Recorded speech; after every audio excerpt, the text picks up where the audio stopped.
What's up everyone, Jason Brown here, the King of Programming. Today, I'm gonna take you through a 3-part series. Today is part 1 of my own programming. Come on over to the whiteboard, I'm gonna show you what we have. My programming consists of full body programming across 3 full strength sessions per week, in addition to some aerobic conditioning that I do on the other days. Now, I'm not gonna shoot videos for those aerobic conditioning days because they're pretty boring. You probably don't wanna sit through those, but these days are super beneficial, mainly for the people that I work with, as well as if you're someone that's been training for a really long period of time, is looking to really streamline the way you do things and get more from your training, this is a great way to go. Now, I'm gonna put the full day of training in the description. So if you're interested in knowing how this thing breaks down, rest intervals, sets, reps, rest intervals, all the fundamentals of program design, it is gonna be there for you. So feel free to take advantage of that. For today, we are doing something that is a little bit different than what I normally do in my own programming, mainly because it's getting warmer here. I want to get outside a little bit more, and I want to experiment with some new things. So I'm lucky enough to have a really big hill as my driveway in my house. And not everyone has access to that right at their doorstep, but I do, so I'm taking advantage of it. So I've got a giant set of a hill sprint, a neutral grip pull-up, and a bar dip. I'm doing 5 sets of this, and I'm going to be building intensity across 5 sets. Then I'm culminating the day with some reverse hypers and some reverse sit-ups. So some more hinge work as well as some abdominal work. Now I've got an upper pull, I've got an upper press, I've got obviously a very, very intensive lower body movement as our hill sprint is going to work a lot with our posterior chain, glutes and hamstrings. But really, if you're thinking about a lot of the rotational aspect of it, and of course, arm component, driving your arms, there's a lot to doing sprinting. Now, the caveat to this is, guys, I don't recommend sprinting for everyone because it is a case by case, like everything. But sprinting tends to be one of those things, if you don't progress and build up to it over time, if you go to something like a flat ground sprint, you could run the risk of pulling a hammy, hip flexor, whatever the case may be. So I usually have some type of progression built in, and for me, hill sprint is the first of that. I will progress over time to flat ground, but we're on week 3 of this 4-week block of training, and we're gonna get right into it. So I'm gonna show you my warm-up sequence, I'm gonna show you the programming, and hopefully you guys get something from this. If you did, let me know in the comments. I wanna know if you guys are gonna try this. I also wanna know if there is something you would like to see in the future. So feel free to drop that in the comments.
All right, guys, so we finished our warm-up, we finished our primer sequence. Again, all that stuff is in the description, so check it out.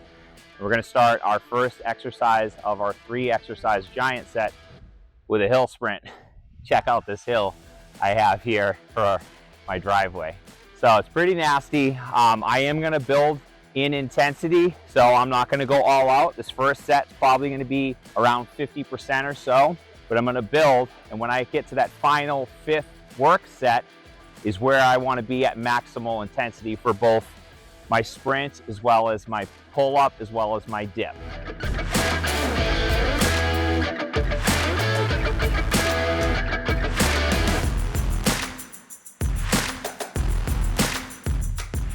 I mean, even 50%, still pretty tough.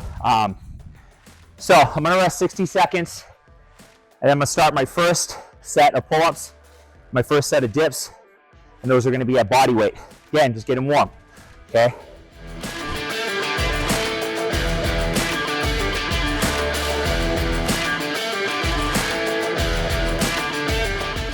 All right, so first set of bar dips, you're probably wondering, why am I facing the opposite way? This is a trick I learned from Christian Thibodeau. Facing the opposite way tends to put your shoulder in better position.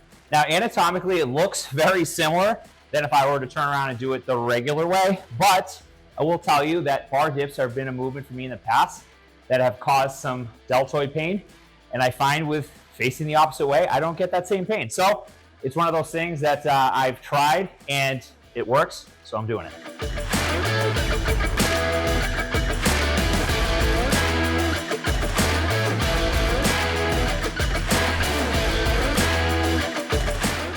All right, so set or round number 2, sprint, pull up, and dip. My sprint, I'm gonna go a little bit harder. As you saw in the first round, I was pretty winded from just doing one of these at 50%. So it is gonna get progressively harder. If you were doing the same workout, and let's say you did sprints for the first time, hill sprint, and you found yourself to be pretty winded, you can certainly bump that rest interval up. 60 seconds is a good rule of thumb. If you wanted to go 90 seconds, you certainly could. When I get inside, I'm gonna weight my pull-ups. I'm gonna add a dip belt, and I'm gonna do weighted dips. So I'm going up progressively. And by the end of this is my 3rd week of this, so I'm pretty familiar with where I'm gonna go in terms of weights. By that final 5th set, I'm gonna be at the heaviest load for the day. And actually what I found the last couple of weeks with this is that I hit a good workload around round 3, and I ended up staying with that until the end. So again, that's another strategy. And as I mentioned before, this is a strategy. There are lots of ways to skin the cat. Me being a former CrossFitter, more type A, I like this type of pace. I don't mind sacrificing a little bit in terms of maybe my intensity isn't quite as high on my sprint because I'm doing a little bit more in a shorter period of time, and with having 3 kids and a business, efficiency is the name of the game. So.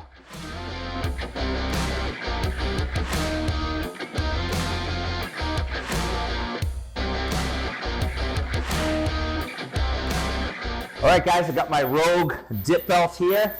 So you can do this a number of ways. You can load your pull up using a dumbbell between your feet, which adds more core stability aspect to it. You can use a weight vest. I'm gonna use a kettlebell hanging from my dip belt. And me and my wife were just talking. Not sure how far my drive or how far the sprint is. I know some of you probably gonna ask, how far are you doing your sprint? Well, I'm just doing it my first hill of my driveway, which is, my driveway total is about 780 feet. I'm not sure how far it is. I've never measured just that part. I'm interested to know what you guys think. Let me know in the comments.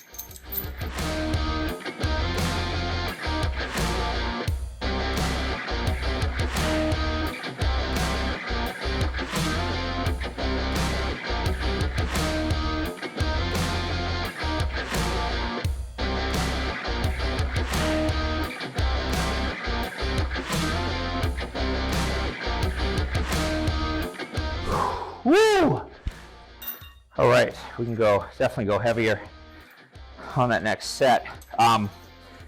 Usually round 3 of this, I start feeling pretty good. To be honest, that felt pretty good, just that second round. So maybe because I'm on camera today, I'm pushing a little harder, I don't know. But the last few weeks, I didn't feel like this till like round 4 or 5. So hopefully you guys are giving me the benefit of the doubt that I train hard every time, but being on camera is honestly a different thing. So, all right, guys, another thing you might be thinking, why do all 3 exercises? Well, you could do these separately if you wanted to.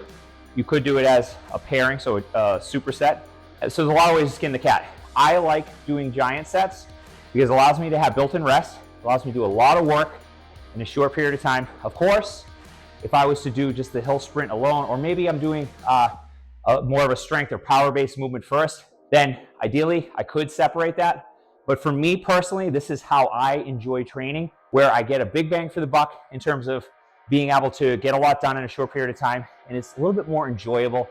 A lot of my training programs I write full body, I use strategies like this because it gives you the ability to train a lot of intensity in a really short period of time. So just want to put that out there. This is a strategy I really love. And of course, if you train at a commercial gym, maybe doing it this way wouldn't be as realistic. Obviously, you got to share equipment and things like that. So you could do 1 exercise at a time, rest a little bit longer, rest 90 seconds to 2 minutes between sets of that exercise, and you'd be able to really accomplish the same thing. Of course, you train from home like me, maybe you want to give this a try. this is, again, a way where we're still resting 3 minutes. By the time I get back to that sprint, I've rested a full 3 minutes. So is it complete nervous system recovery? No, but there is built-in rest in terms of just local muscular, local fatigue. So a lot of benefits to this style of training. If you're like me and love optimizing your health and performance, love cookies and tacos, subscribe to my once weekly newsletter, EWOD. There's zero pressure, zero spamming to join, and a lot of value to gain. And as a special thank you, I'll send you a discount code to any of my training subscriptions. The link is in the description. See you on the inside.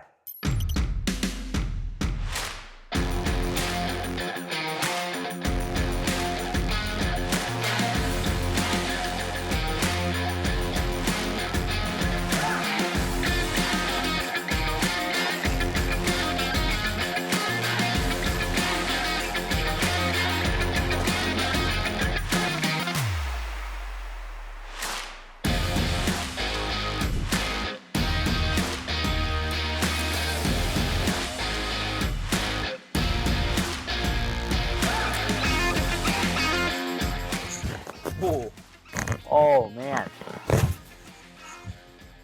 that was spicy.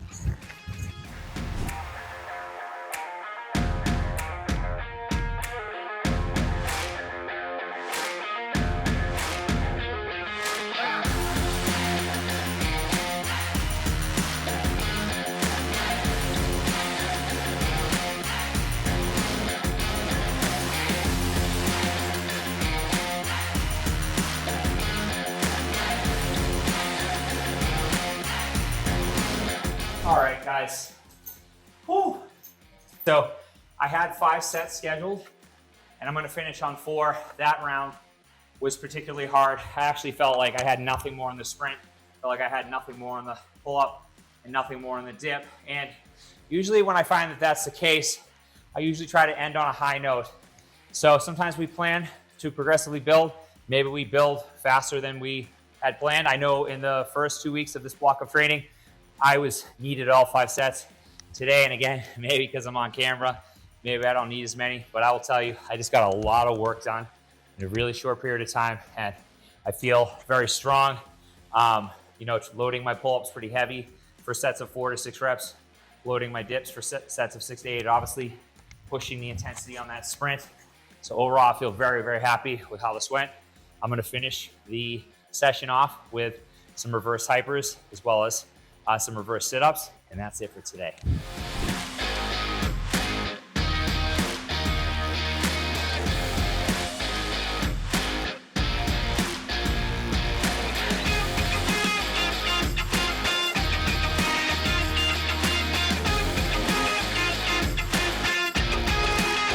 That's it for today. Appreciate you watching.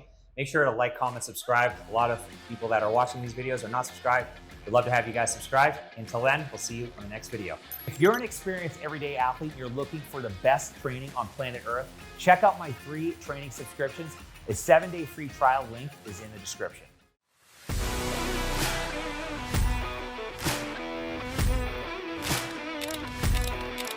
Best program available on the internet today. I think it's very difficult to find a trainer like Jason that... Since joining Everyday Heroes, I feel like I've stopped working out and actually started training.